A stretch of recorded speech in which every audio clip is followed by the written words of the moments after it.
For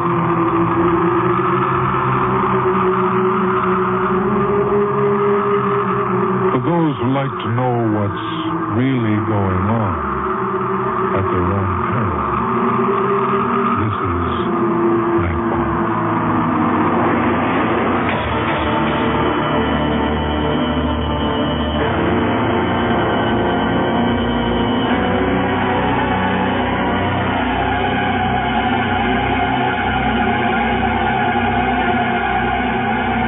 Welcome, dear friends.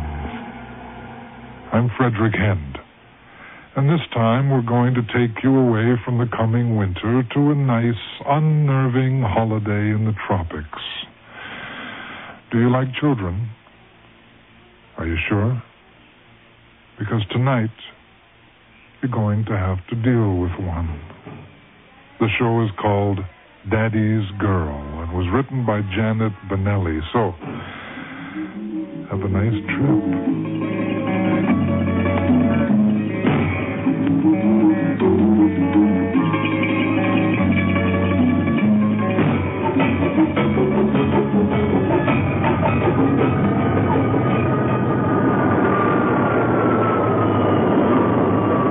Passengers arriving on flight 333 from Miami can be met at gate 2.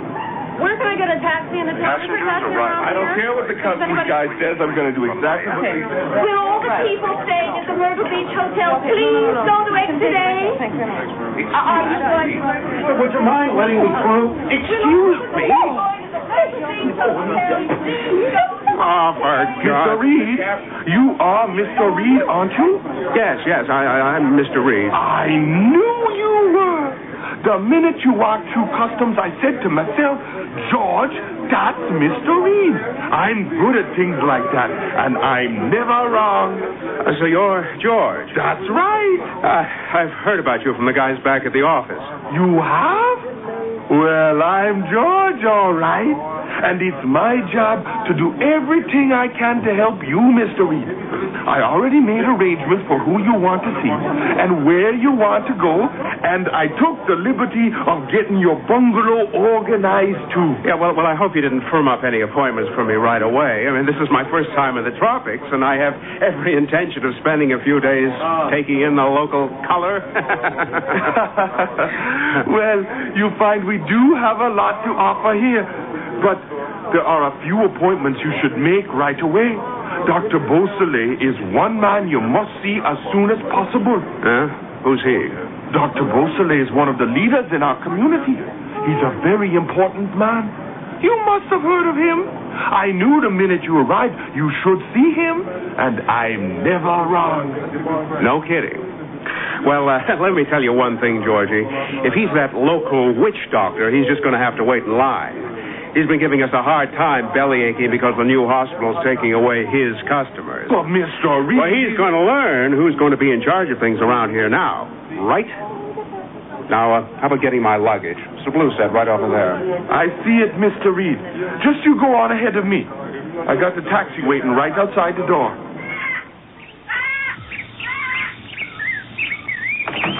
Dance Kalinda Badum. Dance Kalinda Badum. What the hell is this?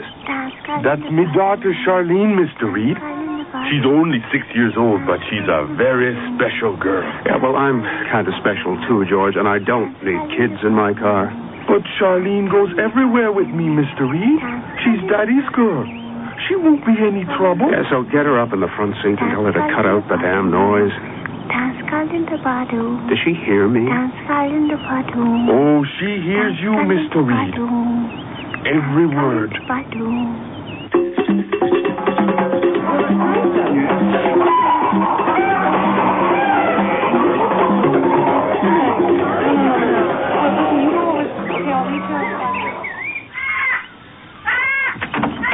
And keep the change. Drive carefully, brother. Enjoying your tour, Mr. Reed? Well, it certainly is different from Toronto. You guys always let the animals wander around loose like that? Just in certain parts, Mr. Reed. But you've nothing to worry about. The Arawak bungalow court is very exclusive. There isn't a cow would dare come round here. Well, I guess that's something. Now, listen, George, thanks for picking me up at the airport and everything. I'm going to pack it in now. Some of the guys back home had a sort of send-off for me, and I got one bitch of a hangover. But I got the best bungalow in the whole court, and I've been looking forward to showing it to you. Daddy? Okay, then. Let's have one fast one for the road. Daddy? But the kid stays out. Charlene can play in the garden. Run along, honey. Nanny, stretching legal long. I told you, Mr. Reed. You be sweet to her. She won't give you any trouble. Hey, look at this. You know, I knew the minute I came into this room there'd be a bar in here somewhere. And that's one thing I'm never wrong about. Hey, you guys all drink rum, right? It's mostly the tourists who drink rum. Personally, I prefer sherry. Oh, yeah. How about that? Well, here's sherry for you. And a good stiff scotch for me. So, George, here's your island. That's nice of you, Mr. Reed. That's a toast Charlene would approve of. Aren't you kind of obsessed with that kid, George? You call it obsessed if you want. She just happens to be the prettiest, most sensitive, most intelligent little girl on the whole island. Yeah? Well, I've heard of parental pride, but you're really something else. Maybe it's cultural, huh? Is her mother as hot about her as you are? When Charlene was born, something frightened the mother lady, and she run away. Hey, Charlene's the only girl her daddy's got now.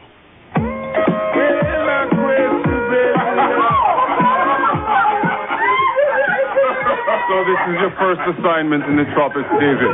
You think you like it? No reason why not. Jungle nights and hot-blooded broads. What more could I ask for, eh? Yeah, my only problem so far is this character, George. Some kind of corporate tour guy. He's hanging over me all the time. You know him? George? Yes. I know him. I sometimes wonder if he's playing with a full deck. But he sure is friendly. Oh, well. George does have a tendency to adopt people. Come on, Winston, darling. Don't monopolize our guest. Did I hear you talking about George? Oh, I've always found him harmless enough. It's his appalling daughter that gives me the creeps. Nina, take it easy. David, this is my wife, Nina. She was born in Toronto. And would move back tomorrow if I had the chance. Well, hello there. I'm delighted to meet you. And I'm glad to know there's someone else on this island that isn't gaga over George's brat. Well, who knows, David? We may have other things in common, too. George? Winston, darling, don't look so forlorn. You know I'm addicted to fellow Canadians. Now, David, tell me all the news from that beautiful, cold country of ours. Well, where shall I start? Montreal is beautiful as ever, but T.O. is where the action is. David, there's Dr. Bouzele over there by the window. He's a man you should have seen by now. If I hear that one more time, I'm going to... He's a very influential man on this island. Excuse me a moment, David. I don't care if he thinks he's king of the jungle. I don't have to answer to him. Well, don't be a damn fool, David. That man is dangerous. Whether you like it or not, you're going to have to be nice to him. Listen, Nina, you can't let him push you around. Now, he's some two-bit medicine man making a stink because the new hospital's going to take away his clientele. So what? Let him rattle his beads. We're trying to get a hospital open here. We haven't got time for all that bullshit. My God, David, you don't understand. You think you can just walk in here? That because you're from outside, you're safe from men like Beausoleil. You've got to be kidding. Look, I mean, you're bright, you're gorgeous. How can you buy this crap? This is the 20th century. This guy can't spook me. Easy, and he's evil. Good evening. Allow me to introduce myself. My name is Dr. Leon Beausoleil.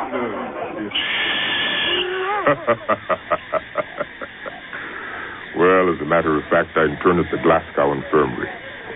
They didn't take kindly to burning feathers and playing with snakes. You see, I'm really quite an ordinary doctor. Yeah? Well, why are you giving us such a hard time of it over the new hospital? You move too fast. I feel a responsibility here. My people can't move from home treatment and holistic medicine into your clinical extravaganza without a few reservations. Well, they have to learn to live in the 20th century. But I'll say one thing. You've got a fan for life in my bodyguard, George. George is a good man. But he sings your praises, too. Oh, I don't even try to live up to George's claims. He gets sort of carried away about a lot of things. George is a very good student of human nature. I'm sure his assessments of you are quite correct. Well, I guess he has to be correct, as George says himself. He's never wrong. You seem to find George amusing. I can assure you there's nothing amusing about George or his family. Well, he certainly never shuts up about that kid of his. Charlene is a very unusual child. Everyone who knows her agrees on that. Well, I don't think much of her. And neither does Winston's wife, Nina. Nina would do well to watch what she says. Look, Doc, this is all very mysterioso. What is it around here with George and his brat, huh? What the hell's going on? Why would you ask such a thing? Have you had any problems? None worth mentioning, except that the maid George found for me walked out this morning. What happened? Damned if I know. The behavior was pretty weird. And to start with, she left every goddamn door in the place unlocked last night, and then when I lit into her, she got all hysterical, and she babbled something about my offending her priest. The girl was probably referring to her local Obia man. She was right, as it happens, but you weren't to know. Well, it's my house, and I don't intend to leave the place wide open all night. There are a few things around here that are going to demand your patience, David. Listen, I don't need a lecture on all this aga-baga. I just want to know if the next girl is going to pull the same trick. Let me try to explain how things work down here. Each island in the West Indies has its own local religion. But there are two main religions common to all. One is Christianity, the other Obia. A cult headed by the local Obia men. Obia involves a belief in magic, mostly for the good of the community or the help of the individual. The Obia man is the father, like a priest. So before anyone moves into a new house, he comes and blesses it. He immunizes it against negative forces. Your maid probably knew the house had been blessed. Yeah. So nothing bad would ever happen in it. No burst water pipes. No short-circuited fuses. When you insisted she lock everything up, you committed a sacrilege. Doctor, that's all very picturesque, but it's also a load of crap. Now, who would I sue if someone broke in? That's just it, David. No one ever will. Oh, gee. You're telling me this Obi guy really works? The only time Obia doesn't work is when the second religion is stronger. Well, that's terrific. You witch doctors would have a hell of a time with me, because I don't buy any of it. Do you really think that makes a difference?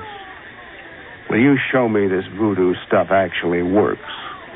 And then we'll discuss it. Dr. Buzilin, please, come. It's Nina. Oh, my God, come quick. What happened, man? They were making some kind of flaming dish over there. The hot oil just tipped over. Oh, Jesus, doctor. She's horribly burned.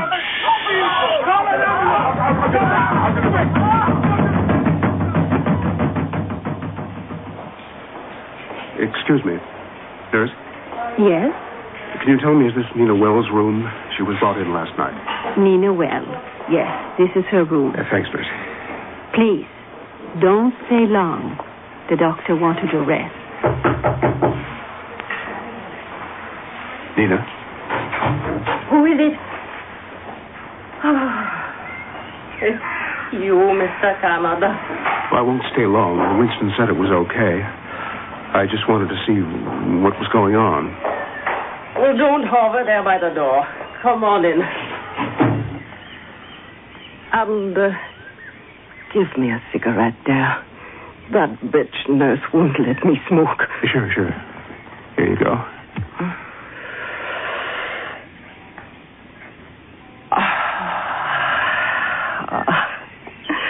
That's good.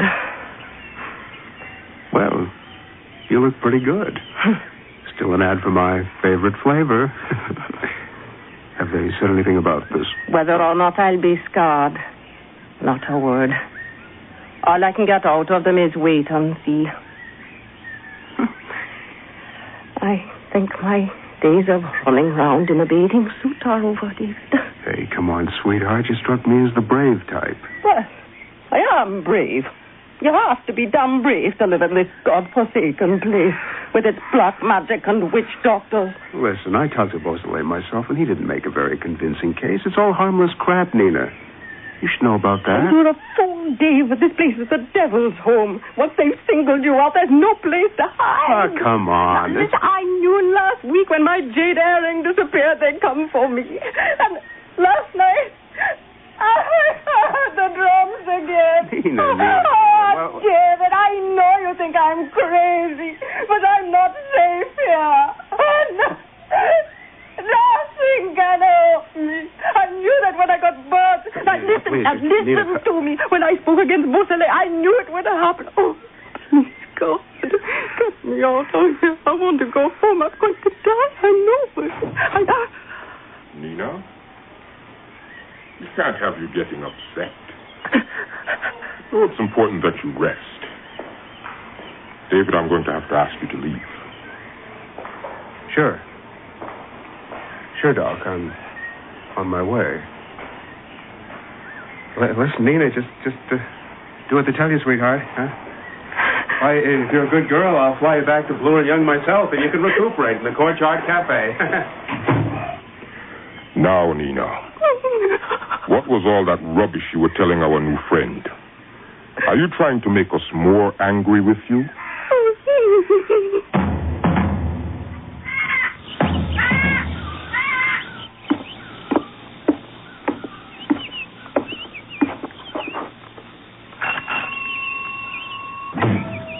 Oh, hi, Peter. What's in the mail today? Nothing personal, Mr. D. I looked. Just bills, I guess. Listen, Peter, any more of these damned overdue notices, they're going to whip my passport, so stop delivering them. Okay, Peter, see you tomorrow. I hear your lady friend's in hospital, Mr. D. By lady friend, I assume you mean Winston's wife, huh? And considering you deliver the mail to the entire district, I also assume that you know more about it than I do. So why don't you tell me? Oh, I don't know much. Dr. Beausoleil's a doctor, isn't he? Yes? He's a famous man, done most of the people around here. Exactly what has he done? We've had a lot of bad cases. A real run of accidents we've had in this neighborhood. Stop baiting me, Peter. What bad cases, what accidents? Well, chap around the corner, tennis pro, broke his neck falling downstairs. Do you have any Ballantines on the premises, Mr. D? Okay, Peter, you win again. No, I can't believe you guys. Rum punch is being given away on street corners. All you drink is sherry and scotch. That will help me through the afternoon. Now, what was I saying? Beausoleil's cases. Tell me about them. Oh, yes. Well, last week, your neighbor, Mrs. Watson, 3 doors down, she hasn't been able to say a word since she saw a toad in her driveway. What rubbish is this? She had a terrible mouth, Mr. D. Then she saw this toad. It had a padlock on its mouth. Okay, Peter, I've had it with the horror stories. Now, just get on with your route and don't waste my time anymore. Don't believe me, Mr. D. Ask George. You shouldn't pay any attention to him. He's a stupid, ignorant fool, David. Well, my God, George, I didn't hear you come in. Oh, the back door was unlocked. I hope old Peter wasn't wasting your time with local gossip. No. As a matter of fact, he was telling me about some of your Beausoleil's recent cases. Oh? Like what cases? Like the poor chap who broke his neck. That man was no poor chap. He was a wicked man who couldn't keep his hands off little girls coming home from school. Charlene can tell you about him. George, you hear what you're saying? No fellow, no matter what he does, deserves to break his neck. Oh, no. No, you're right. I tend to overreact, David. I've got a lot on my mind. Old Never Wrong George has his problems, too, you know. Yeah, sure, George, sure. Just take it easy. Look, maybe it's time for a sherry and scotch break, huh? Not today, David. I can feel... Charlene's waiting for me. You left her alone at home? No. She's playing in your study. Oh, for God's sake, will you take her home? You know how I feel about kids in my place. And check to see that she hasn't picked up anything that doesn't belong to her, huh?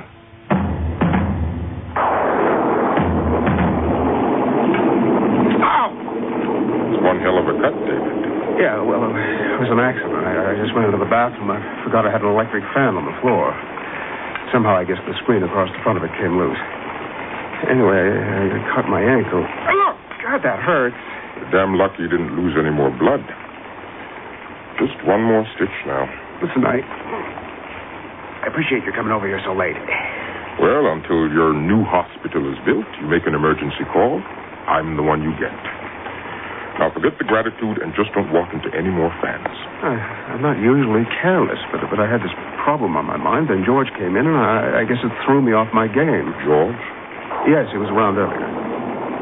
Was the child with him? Yes, she was. Why do you ask? What the hell is going on here? Nothing at all. Don't let your imagination get carried away. No, it has nothing to do with my imagination. Every time that kid's name gets mentioned, people go weird and clam up. Now, I'm starting to think there's some kind of cover-up going on, and I'm prepared to go to the authorities about it. I would advise you to do no such thing, David. Don't get excited. Just take the tranquilizers I gave you and stay calm. I wouldn't want to see you make your condition any worse.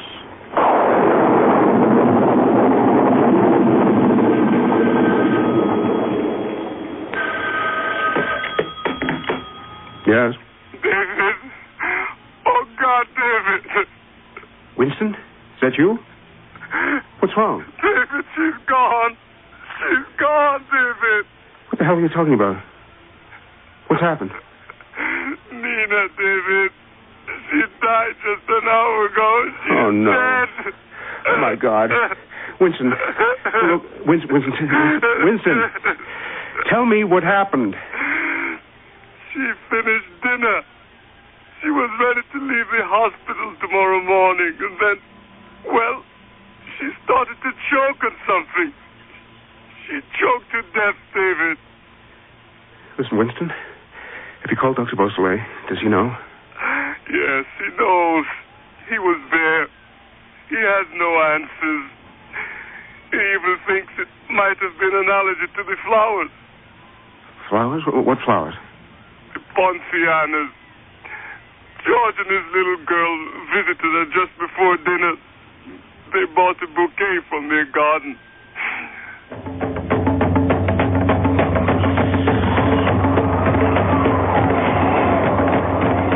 Already a direct flight to Toronto. One way, no stopovers. Yeah, okay. Yeah. Oh, wait. Who's there? Hello? Oh, it's you, George. Well, Is George all right? Well, you better come in. Yeah. Yes, that'll be fine. Right. Okay. Thanks. So, George. Wasn't expecting you. No, David. Well, it's a surprise visit, huh? Did I interrupt an important phone call? The phone? No, nothing important. Oh, it sounded like you were making a plane reservation. Yeah, well, you see, my sister, I got a letter from her. You see, she's got a problem, and she needs to talk to me. Personally, I was checking the flights back to Toronto. Now, that's real nice. You know, Mr. Reed, when I first met you, I said, George, I'll bet that man's the type with deep family feelings. That's what I said. And I wasn't wrong. well, now that you're here, George, what was it you wanted, huh? Well, just come round for a visit. Perhaps a drink or two. Although it looks like you've started celebrating your evening already. Well, I needed a couple of shots. I'm feeling pretty rotten about Nina Wells. You know, of course. Yes, I do. As a matter of fact, that's why I came. I was thinking you wouldn't want to be alone. George, maybe you mean well, but I'm just not in the mood, okay? Funny. That's just what I said to Dr. Beausoleil. What? I said to him, I'll bet Mr. Reed's just not in the mood. Now, you listen, George. I've really had it with a lot of you. Every time something stinking happens, you're all there. You all know what's happening, and you're trying to prevent... Or is it that you're making these things happen, huh? I don't know what you mean. Oh, yes, you do. Nina warned me about your kid, huh? And Beausoleil. And then she gets burned. You visit her at the hospital, and she dies, huh? And the doctor's patients don't get cured. They suffer more. The woman was struck mute. The tennis player is crippled for life. Beausoleil is crazy. That man is a murderer. I'm sorry you feel this way, Mr. Reed. But you're bringing something down upon yourself. I know this for sure. And I'm never wrong. Listen, that damn drum beating again. But you can't frighten me off with this black magic crap. The authorities are going to hear about all of this. I'll put a stop to this if it's the last thing I do. You know, Mr. Reed, I'm truly sorry to hear that.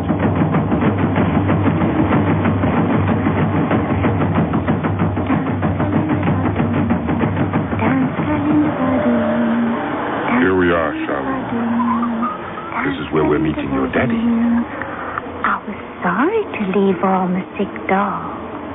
No problem, sweetheart. You'll be back looking after them in no time at all. Oh, one have a broken neck, and one got him tongue cut out. She can't talk no more. Oh, yes. And what about that pretty doll with the earring? Oh, she have a bad time. First she got burned, and then she choked on her dinner. I don't think she will ever get better. That's sad, honey. And now, what's the problem with this little boy doll you've got with you? The one with the nice tie clip. Oh, nothing wrong with him right now. But you say, if I stick this pin in him chest, him have, what I'm gonna have? a heart attack, Charlene. The worst heart attack you ever saw. Now let's go inside and meet your daddy.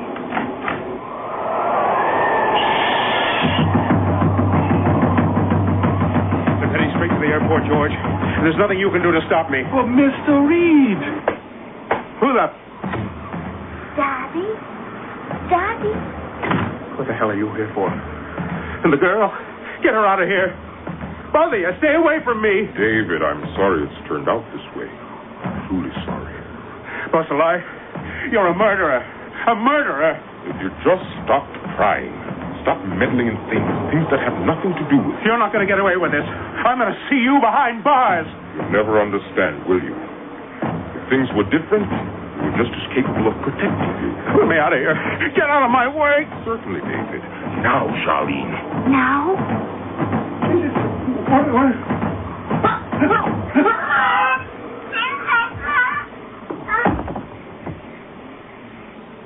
Is there any point in calling an ambulance, Dr. Beausoleil? I'm afraid not, George. No point at all. What happened? Did I do it right, Daddy? Did I do it right?